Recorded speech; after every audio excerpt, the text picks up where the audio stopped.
女人在坐飞机时突然诧异地发现，明明是3个小时的海上航程，可现在却已经飞行了4个多小时，并且下方竟是一片望不到边的原始丛林。Shouldn't we be over the sea? Sometimes the pilot chooses an alternative route to avoid weather conditions. 空姐若无其事地安慰女人，却不知他们即将遭遇一场可怕的劫难。此时驾驶舱内，机长正手忙脚乱地呼叫救援。原来不知为何机上所有设备竟突然失灵，燃油也在一阵刺耳的警报中见底。眼看嘈杂的电台迟迟无人回应，他只能绝望地拿起手机录下遗言。很快机上的乘客就发现了不对劲，可下一秒螺旋桨的轰鸣声便戛然而止。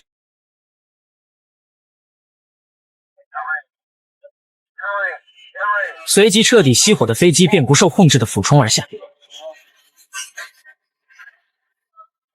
惊恐的众人只能死死抓住座椅不停祈祷。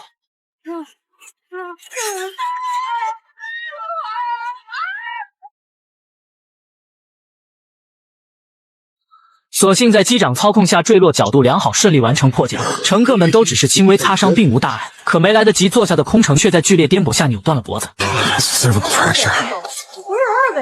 几人见状立马打开驾驶舱，发现机长的胸口处插着一条树干，此时已昏迷不醒但仍有呼吸。而就在他们思索该怎么办时，破损的机翼却逐渐冒起了浓烟，接着不久后便彻底燃烧起来。没一会儿，舱内众人便闻到了这刺鼻的气息。阿伟见状立马奋力踹开舱，众人也连忙跟上，纷纷向外逃去。查看伤势的2人见状再也顾不得那些，直接暴力地将机长胸口处的树干拔出。与此同时，第一个跑出去的阿伟却没想着灭火，而是打开行李舱疯狂翻找起自己的物品。所幸安娜在飞机上找到灭火器，及时将火势扑灭。You're not serious.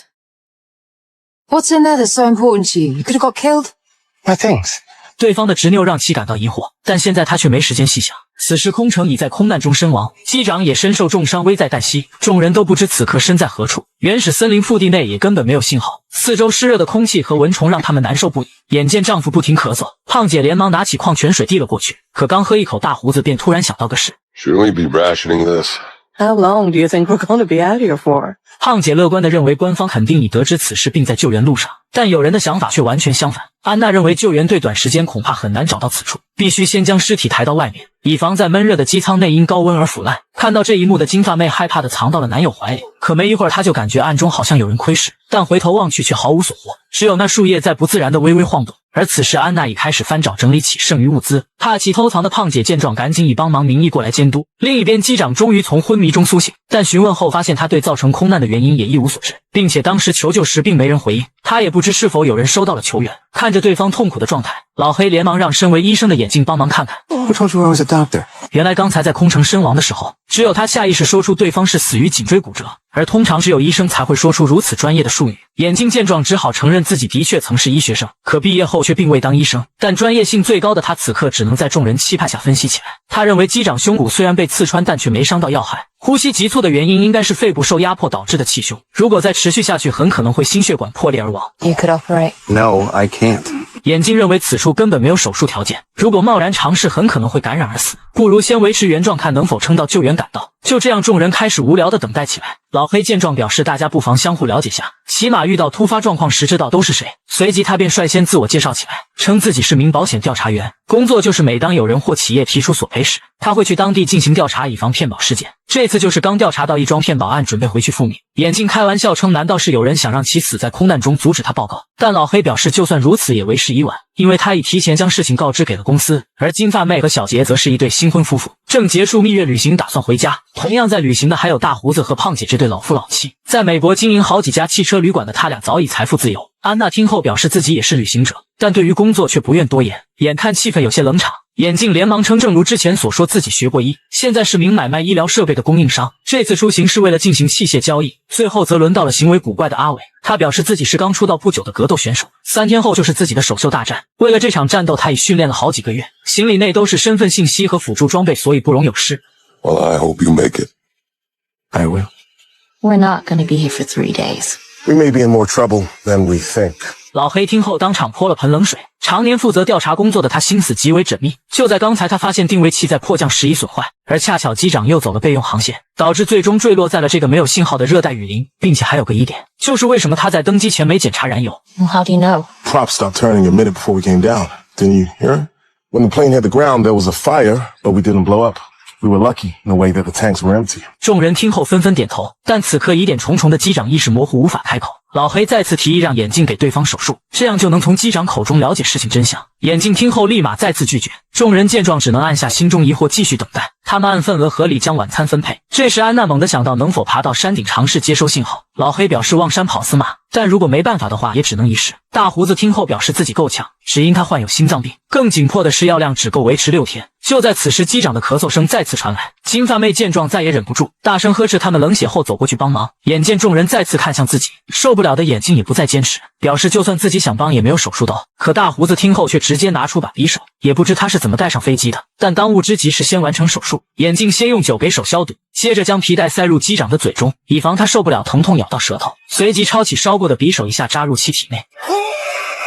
此时不忍观看的金发妹正躲在机舱，却突然看到好像有道人影一闪而过，可等她仔细观察后却仍毫无发现。小杰听后认为是她太过紧张产生了错觉，而就在大伙围着手术帮忙时，胖姐却觊觎起了阿伟的皮箱。她始终认为对方之前在撒谎，贪财的她赶紧让丈夫帮忙放风，自己则趁机跑过去准备打开箱子，但因皮箱上的锁只能无功而返。很快手术顺利完成，众人见状全都松了口气。折腾一天的他们很快便进入梦乡，却不知睡梦中有人拿着衣服走到机长身边，接着用力压在对方头上，将其活活闷死。等第二天众人发现时，机长已身亡多时，大家都以为他是感染而亡，只有眼镜极其疑惑，因为对方身上根本没有感染迹象。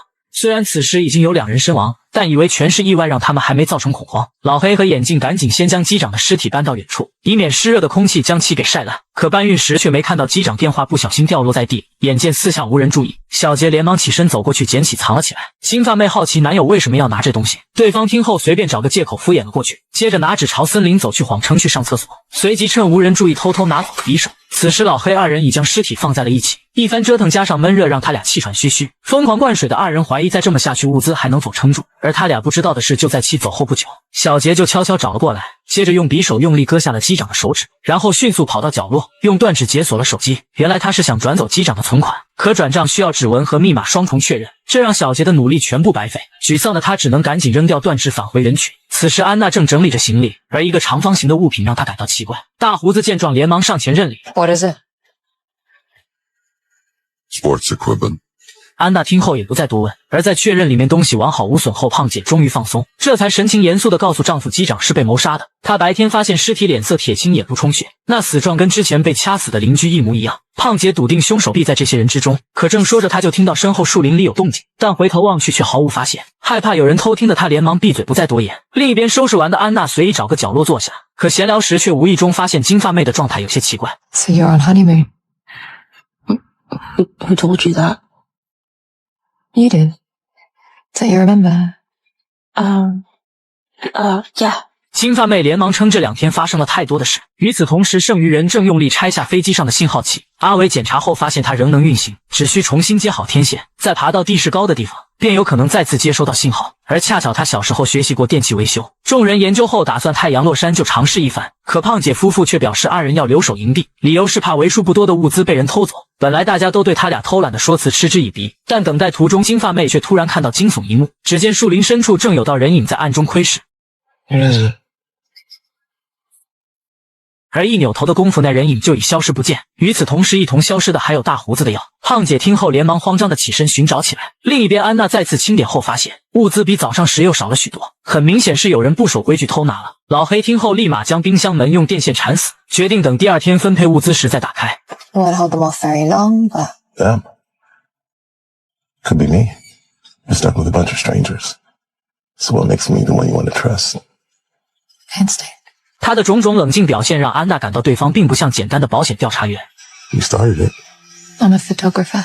原来安娜是名战地记者，太多流离失所让其对自身工作感到厌恶。很快时间就在2人谈心中来到太阳落山，众人连忙启程向山顶进发。途中有人发现了颜色艳丽的蘑菇，经验丰富的安娜一眼便认出这是名为毁灭天使的毒蘑菇。另一边大胡子2人并未安心留守营地，而是拿起那个神秘箱子离开了此处。此时毫无所知的众人仍在继续前行。没一会儿，小杰就发现了一汪水潭，他见状连忙呼喊起来，随即不等同伴赶到就急忙脱下鞋袜。进水不足的他已迫不及待地想扎进其中畅游，所幸此时大伙及时赶到阻止了下来。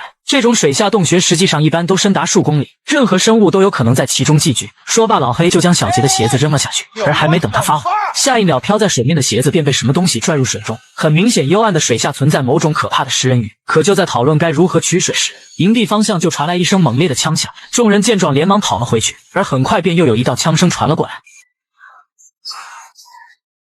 原来是大胡子二人在进行狩猎，那神秘箱子内竟是把步枪，他想趁众人离去时打些食物回来，没想到此举却引起同伴误会。天色渐暗，让他们无法夜间爬山，只能先回到营地找了些工具，在不靠近岸边的情况下顺利取到了潭水，接着再用蒸馏法成功分离提纯出干净水源，这样他们新的一天也算没白忙活，并且晚上众人还新奇的吃到了猴肉。想到大胡子的步枪引发的误会，众人强烈要求阿伟必须打开行李接受检查。没办法，他只能摘下脖子上的钥匙打开箱子，没想到里面竟真如其所说只是个面具。阿伟表示自己就是打算戴这个信仰面具登场。大伙见状这才松了口气。很快时间再次来到深夜，这一夜并未发生什么意外，只有大胡子感觉身体有些难受，他以为是今天没吃药造成的。而所有人都没注意到的是，有个神秘人偷偷从角落里拿出个卫星电话，随即另一头便有个女人慌张地接了起来。很显然二人有什么不可告人的秘密。很快时间来到第3天的清晨，众人被一阵略带哭腔的呼救声惊醒，只见大胡子正无意识地口吐白沫，眼镜检查后发现是食物中毒的迹象，他连忙让人去拿点盐泡水。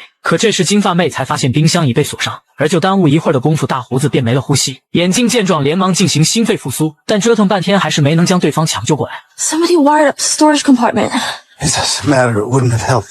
众人以为大胡子是倒霉的食物中毒，但胖姐却表示这就是场谋杀，称肯定是有人在丈夫的餐食中投放了毒药。众人听后立马想到了昨天的毒蘑菇，但他们对胖姐如此笃定的说辞还是抱有怀疑。胖姐见状也不再隐瞒，立马将之前机长的推测讲了出来，并表示此时物资已然不多，剩下的人越少，对方的生存几率就越大。大家都被他的分析搞得人心惶惶，而他们没注意到的是，听到这的阿伟却悄悄溜进了丛林。毫不知情的众人此时仍在分析。安娜回忆起昨晚大胡子的餐食是金发妹递给她的，但此举也仅仅只是嫌疑最大，并不代表对方一定就是凶手。思索不出什么的二人也不再多想，直接撬开冰箱打算分配今天的物资，却发现里面的食物竟凭空消失。另一边小杰也不停翻看着机长电话，很快他就看到个令人毛骨悚然的线索，正是在坠机前对方给女友录下的遗言。只听机长称，就算能成功迫降，他也不会让我们存活下来，而万里之外的女友恐怕也有危险，让其赶紧逃跑并躲藏好。这个视频也终于印证了之前的猜想，就是有人故意想让他们迫降在这片原始丛林当中，而知晓内情的机长则被凶手第一个解决掉。他这么做的目的是什么？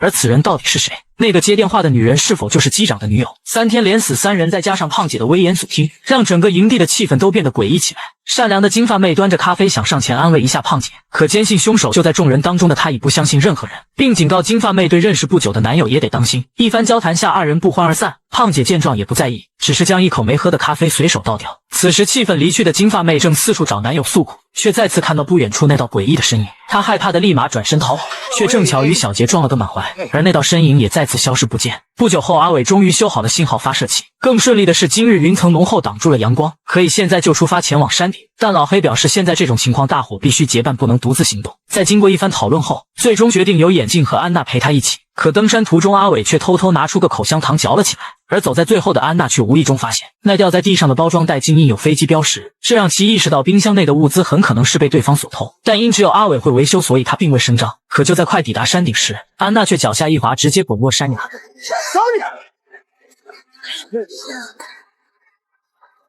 所幸身后的眼镜及时抓住了他，但以他的力气不但无法将其拽上来，反而自身也被拖着逐渐向下滑去。阿伟见状也赶紧上前帮忙，可就在慢慢稳住形势准备将人拉上来时，安娜却突然想起挂在一旁的信号发射器，如果没有他就算脱险也只是狗。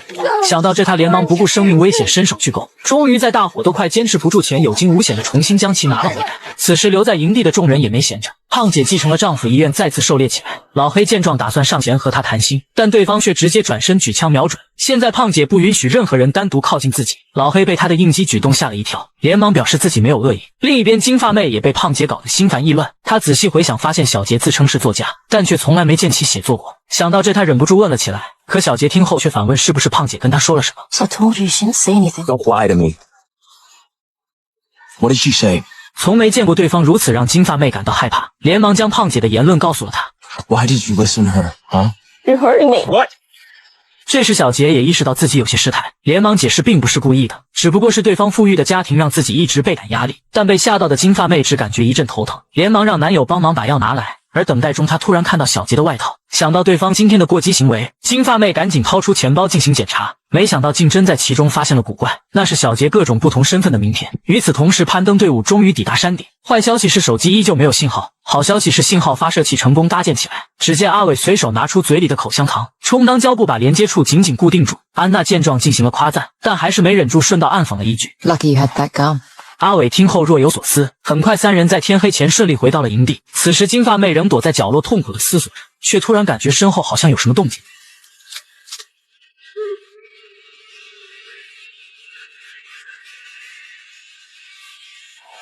等小杰喊她吃饭时，金发妹一脸惊慌地跑了出来，称自己已知道谁是真正的凶手，随即将男友拉到那处空地上，表示看到刚才有个人拿枪藏在暗处，所有一切必然是对方搞的鬼。眼见小杰根本不相信自己，激动下他直接爆发，将名片甩了出来。小杰见状连忙解释那只是以前的事情，等到回家后自己会坦白一切。但此刻金发妹的眼中只有质疑，而就在小杰还想辩解时，许久未归已让同伴找了过来，二人的谈话也只能暂时中断。很快时间再次来到深夜，小杰面无表情地缓缓睁开双眼，但此时并不是所有人都已睡着。阿伟就悄悄躲在树林中偷吃，原来物资的确是他所偷，目的就是为了保持良好体力备战。虽然明天就是大战之日，他几乎大概率已错过了这次机会，但身怀信念的他依旧不惜一切代价做好充足准备，却不知杀机已在身后悄然浮现。虽然阿伟第一时间就发现了他，但对方戴着自己面具的着装却让其愣住，而下一秒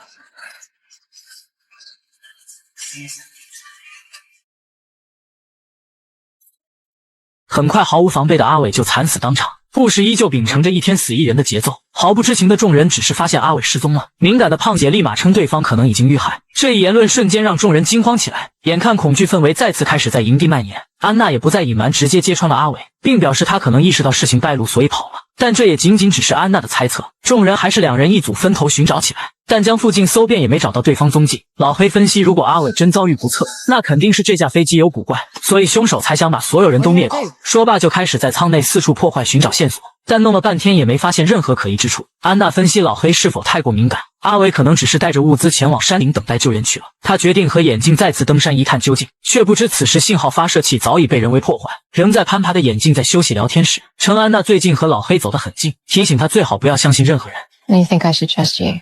Sonia, you nearly fell off a cliff. If I wanted to hurt you, I could have just let you go. 安娜听后刚准备反驳，却突然看到不远处的下方有一群乌鸦在天空不停盘旋，想到什么的二人连忙找了过去，终于发现了阿伟的死亡地点。与此同时，休息的老黑悠悠转醒，趁众人午休时鬼鬼祟祟地走进了树林，却不知警惕的胖姐始终在假寐，他连忙偷偷跟上去观察起对方动向。而不久后，金发妹也被一阵呼唤惊醒，发现那道诡异身影又在暗处窥视，再也受不了的他立马从火堆里捡起个尖锐木条，接着凶狠地找了过去，打算独自解决对方。可就在扎上去的瞬间，此人却变成了小杰。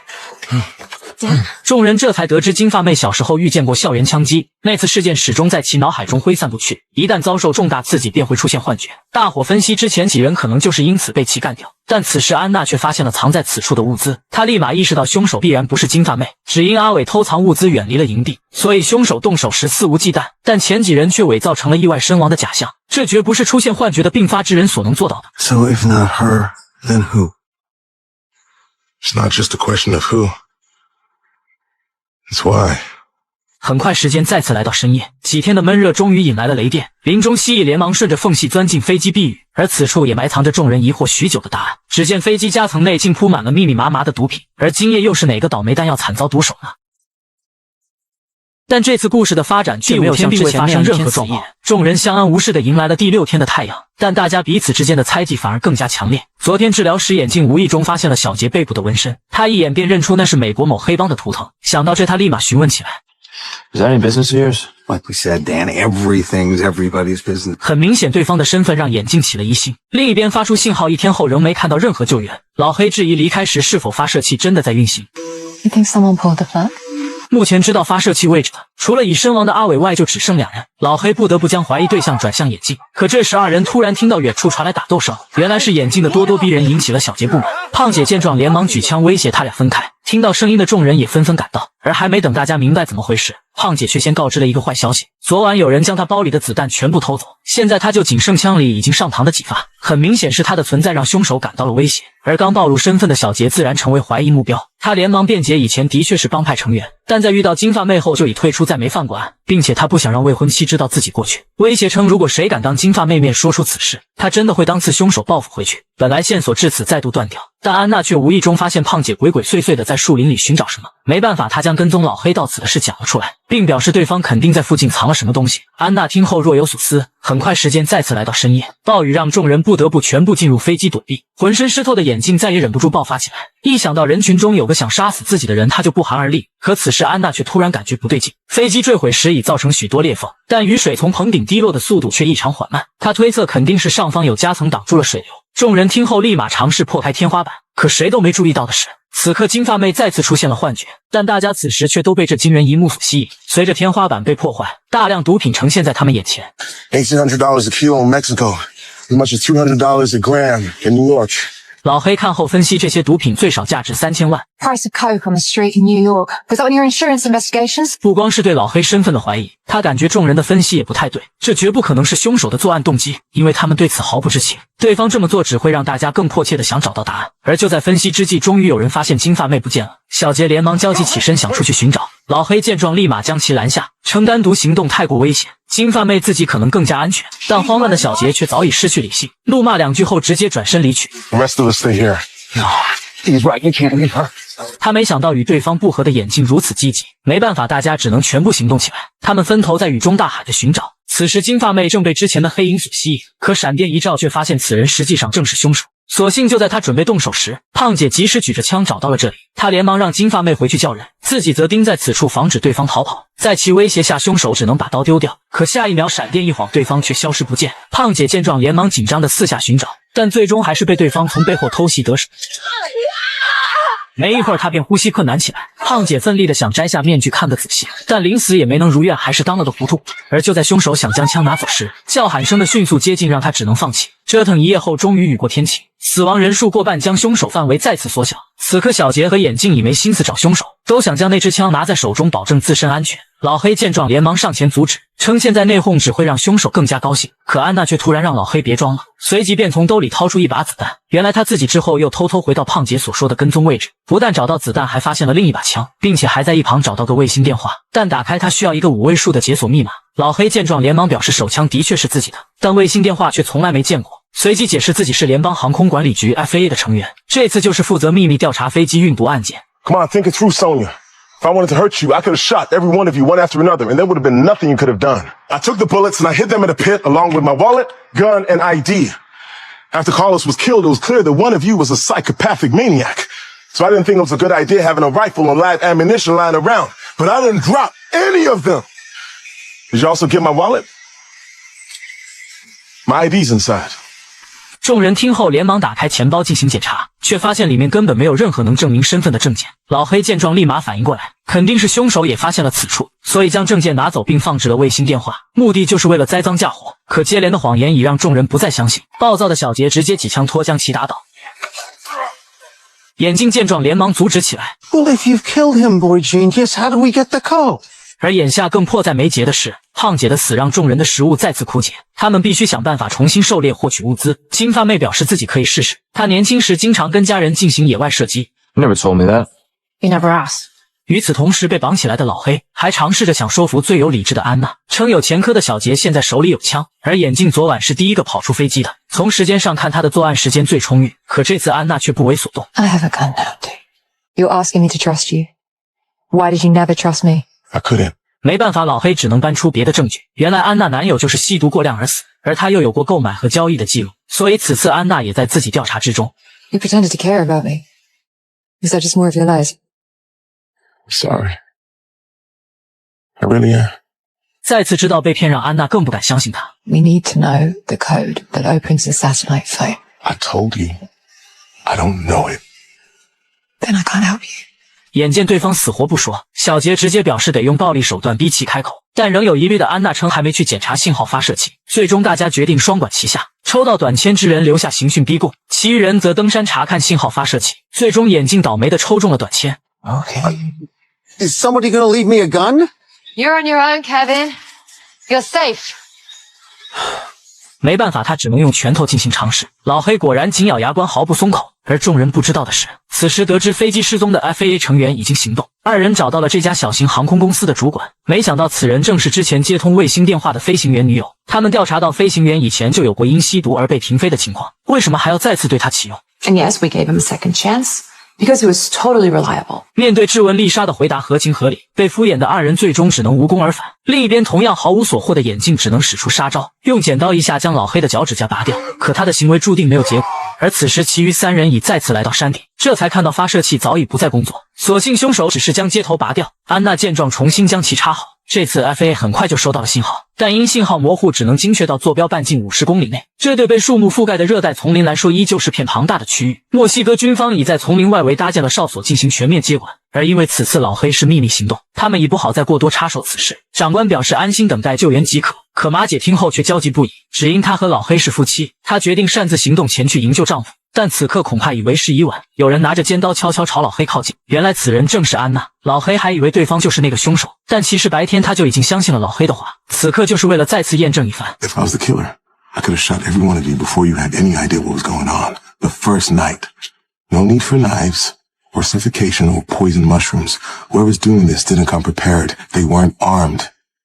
Except now they could be.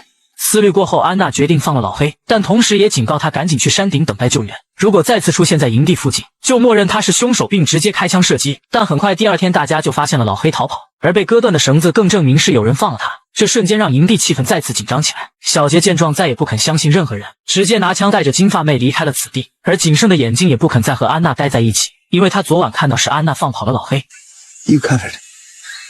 I think he was telling the truth. 苍白的解释让眼镜气愤不已，也立马转身离开了持枪的安娜。这下本就人数不多的幸存者们彻底全部落单。小杰安慰女友称救援马上就到，而事实上也确实如他所料。墨西哥军方派出的搜救部队此刻已经出发，可他俩最终却没能坚持到救援赶来。只见二人后背的衣衫已被鲜血浸满。最先发现的安娜连忙四下张望，下一秒就看到老黑从树林里钻了出来。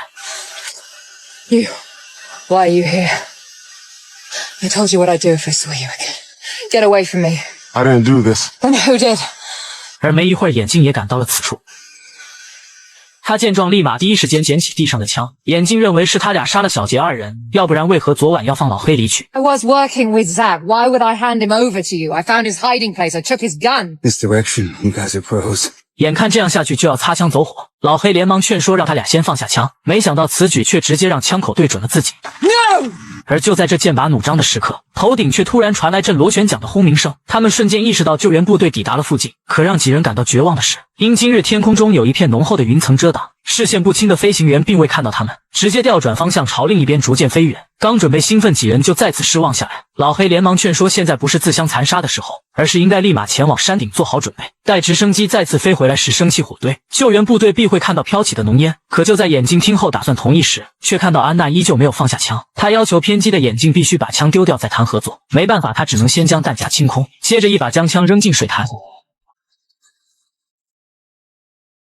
安娜表示现在大家一起前往山顶，但眼镜听后却还是不同意，只因途中要经过一片陡峭的悬崖，他不敢保证凶手会不会在此动手，但可以让二人先走在前面，自己则跟在身后几百米距离的位置。就算安娜用武力逼迫，也要坚持这么做。没办法，他俩只能先行上路。与此同时，独自行动的马姐在刚入境落地就被官方按住，他们不允许美国组织再插手此事，以免借此有什么秘密渗透行动，这让她只能坐在办公室干着急。而此时她老公的状态并不好，脚趾受伤让老黑举步维艰，陡峭的山路让她只能走走停停。而就在此时，身后突然传来一声枪响，可眼镜身上明明已经没有枪了。想到这，二人连忙反身朝声源处找去，只见眼镜竟背部中枪的倒在地上，因其倒下时头部扎进水潭内，此刻脸部已被水中食人鱼啃食殆尽了。安娜思索后认为金发妹是对的，她看到的丛林鬼影其实并非幻觉，而是真的有第11人在暗中残害大家。但现在不是讨论此事的时候，这么一耽搁的功夫，太阳就已落山，无法登顶的二人只能再次躲回机舱，用绳子将舱门牢牢固定。这样虽无法阻挡凶手的追杀，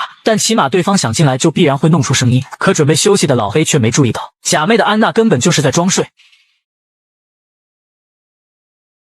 很快，时间再次来到深夜，凶手悄悄拿起藏在暗处的卫星手机。没一会儿，等待许久的丽莎就接通电话。她一直暗中监视着军方的一举一动，立马将救援部队的行动人数和时间告知了对方。很快，时间来到事故后的第9天，而今天也是救援部队发现他们的日子，仅存的2人终于抵达了山顶。此时天空仍被一片云层所覆盖，他俩只能在这耐心等待浓雾散去。这时老黑感觉脚趾越来越疼，脱下袜子后才发现伤口已经发炎。安娜见状立马表示要烧点开水处理一下，可听他要捡些木头点火时，老黑连忙阻止，他不想让仅剩的2人在这种情况下分开。安娜表示自己就在附近捡些不会走远，可因浓雾太大，他刚走出几步就消失在了老黑视线中。而没一会儿，安娜就听到身后好像有动静，下一秒听到惨叫的老黑连忙大声呼喊，但迎接他的只有漆黑的枪口。老黑见状也想藏进浓雾中，可倒霉的是身后就是一片悬崖。绝望下他只能发出心中的疑问，如果真的是为了那批毒品，对方为什么要杀了他们所有人？但最终老黑也没能得到答案。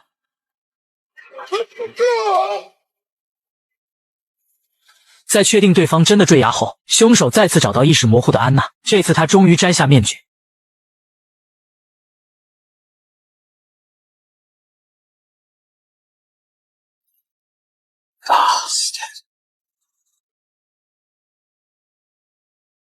此时时间已来到第9天的中午，升起的太阳迅速将浓雾驱散，盘旋的救援部队也顺利看到了信号发射器，但此时山顶静悄悄的空无一人。索性以此为圆心，在附近仔细搜索后，终于找到了坠毁在山崖下的飞机残骸，随即便发现了整整7匹码放在此处的9具尸体。但将所有东西带回去整理后，才发现竟有10本护照，并且简单查看后发现所有人都是死于他杀。军方怀疑凶手现在可能还潜藏在原始丛林内，立马再次派遣部队前去仔细搜查起第10人的踪迹，同时为了谨慎起见，还邀请专业法医前来解剖。可殊不知他们的通话早已被不远处窥视的丽莎监听，他直接在来的路上假装车子坏掉将对方拦下，随即趁其不备瞬间动手将法医干掉。接着冒充其身份顺利地进入了军区内，从没见过法医样貌的长官丝毫没察觉到异样。与此同时，安静的太平间内，一把利刃瞬间刺穿了裹尸袋，随即一具本该死去的尸体缓缓地站起身。凶手竟用假死隐藏在一众真正的尸体中，再借军方救援顺利逃出原始丛林。而有如此奇思妙想之人正是眼镜。可就在他打算对其他尸体进行解剖时，门外却突然传来一阵脚步声。此时丽莎已在士兵带领下来到太平间门外，她提议最好让自己单独进去，不然怕一会儿解剖时对方受不了呕吐，但士兵却坚持要在一旁监督。没办法，丽莎听后也没了其他理由。可走进来后，士兵却惊讶地发现此处所有尸体竟都被开膛破肚，接着没等反应过来，他就被打晕在地。而一旁的丽莎见状却丝毫没有惊讶，她来此就是为了带眼镜逃跑，她的包里也不是解剖工具，而是2桶汽油。2人迅速把汽油洒满了整个房间，随即一把火将此处点燃后离去。所幸刺鼻的浓烟将士兵给呛醒，有惊无险的在被烧死前逃了出去。另一边焦急的马姐也得知了遗骸被发现的消息，考虑到9具尸体中可能有她的丈夫，官方思虑后决定允许她前来辨认。可就在此时，剧烈的爆炸便响了起来，接着就看到丽莎的同伙迅速驾车离去，所有人的注意力都被对方所吸引，根本不知道眼镜2人早已暗中逃脱。而因为士兵是被人从背后打倒，他也只知道凶手就是9具尸体中的1具，但此时其余8具尸体已被全部烧毁，根本无人知晓凶手到底是谁。有小伙伴问，这怎么还少具尸体？没错，因为老黑是坠崖，所以眼镜未能找到，但他却不知对方其实并未身亡。茂密的树枝作为缓冲，让老黑成功幸存，可因体积太小，救援部队搜索半天也没看到。眼看直升机就要再次飞走，老黑连忙拿出身上墨镜对准太阳，在阳光折射下，士兵终于发现了他的身影。很快时间来到第10天，被救下的老黑顺利取出体内子弹，脱离了生命危险。而从他口中，官方也终于知晓了来龙去脉。虽然老黑也不确定凶手究竟是谁，但他此时心中已有了答案。不知道他还活着的凶手必然已经放松戒备，现在只需顺着所有人的相关住址一一找过去，最后肯定能找到真正的凶手。并且他第一个怀疑目标就是眼镜，因为其余人都是老黑亲眼看着死亡的，只有发现眼镜时尸体脸部被食人鱼破坏的面目全非。他怀疑对方让其他体型相似的尸体穿上了自己衣服，这样就可以造成死亡假象。而必须将所有人灭口的原因是，就算救援部队赶到将人救出，可那些毒品却不能当众带走，之后军方肯定会在整理残骸时找到并收缴。而事情也果真如他所料，眼镜之所以将尸体全部摆放整齐，是因为他将毒品藏到了尸体内，为了不让救援部队有所遗漏才必须如此。 No one noticed. You had a heartbeat. You were breathing. See, I already figured that part out. 原来身为医学生的眼镜知道大胡子的心脏病药如果大量服用的话会造成心脏骤停，所以其实他也冒了很大生命危险。如果不是飞行员的愚蠢操作导致坠机，他也不会冒如此大的风险实施这个计划。而正说着，丽莎就感觉自己有些喘不过气。 Might have been the omelet. 原来他刚才在菜里放的蘑菇正是原始丛林中的剧毒毁灭天使。本来眼镜就气恼飞行员的愚蠢，差点害死自己，没想到对方在坠机前给女友录下的遗言。 That's you. You know. 眼镜这才知道对方还给自己戴了绿帽子，奸夫已经被他在丛林里第一个干掉。而现在则轮到淫妇了。很快丽莎就在不停抽搐下没了呼吸，接着她让剩余的那个同伙带着毒品先行撤离，但实际上对方拿的只是假的，为的就是吸引所有人的注意，实则真正的毒品早已被其藏了起来。可就在眼镜打算驾驶飞机准备逃跑时，大队人马还是找到了此处。相互遥望的眼镜和老黑瞬间便认出了彼此，眼镜见状连忙迅速升空离去，差一步的老黑疯狂开枪射击，却根本无济于事，只能眼睁睁看着对方逃离了此地。很快眼镜就再度飞跃到那片原始丛林的上空，可就在此时飞机却发出一阵刺耳的警报，他这才发现油箱竟倒霉的再次见底，原来刚才老黑其中一枪竟恰巧打漏了油箱，下一秒引擎的轰鸣声就戛然而止，而这次他除了飞机上仅有的毒品外，再也无法像上次那样有任何其他帮助。